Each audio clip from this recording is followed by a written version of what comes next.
আসসালামু আলাইকুম প্রিয় ভিউয়ার্স, আমার পিছনে দেখতে পাচ্ছেন এটা নবগঙ্গা নদী। এই নবগঙ্গা নদীতে এই সময় প্রচুর পানি থাকে। এখন ঢাপে এই নবগঙ্গা নদীতে ভরে গেছে। ঢাপের জন্য কোনো পানি আছে এমন কোনো পরিবেশ দেখা যাচ্ছে না। পুরো নদীটাই যেন এই ঢাপে শ্যাওলা ঢাপে ভরে গেছে। আসলে এমন পরিবেশ আগে ছিল না, দিন দিন খারাপ হয়ে গেছে এই নবগঙ্গা নদীর। অবশ্যই চারিপাশ যেমন অন্যান্য নদীতে খনন করা হয়, এই নবগঙ্গা নদী কিন্তু খনন করা হয়নি। কিছু অসাধু মানুষ আছে যারা এই নবগঙ্গা নদীতে বর্জ্য ফেলে এই জায়গাটায় নোংরা করে। আসলে এই জায়গাটা নোংরা করা নোংরা মানুষের দ্বারাই সম্ভব। আমরা চাই এই জায়গাটা আরও সুন্দর হোক।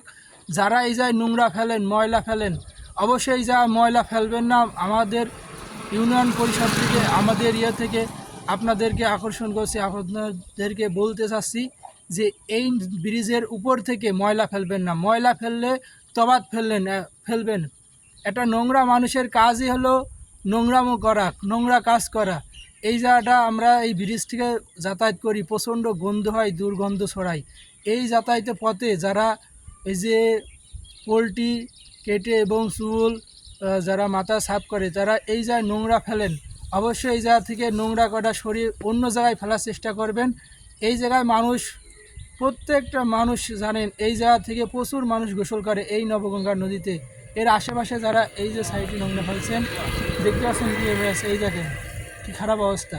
আপনাদের দেখাচ্ছি, এই পরিবেশটা আর করবেন না। যারা নোংরা মনের মানুষ তারা এই পরিবেশটা করবেন না। নোংরা মনের মানুষরা এই পরিবেশটা খারাপ করেছে।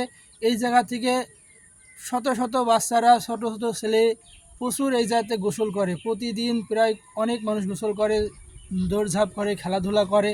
এই জায়গাটা নোংরা হওয়ার কারণে এই জায়গায় মানুষ এখন নামতে পারে না। ধন্যবাদ সবাইকে। যারা বুঝলেন অবশ্যই ভিডিওটা লাইক কমেন্ট করে আসবেন।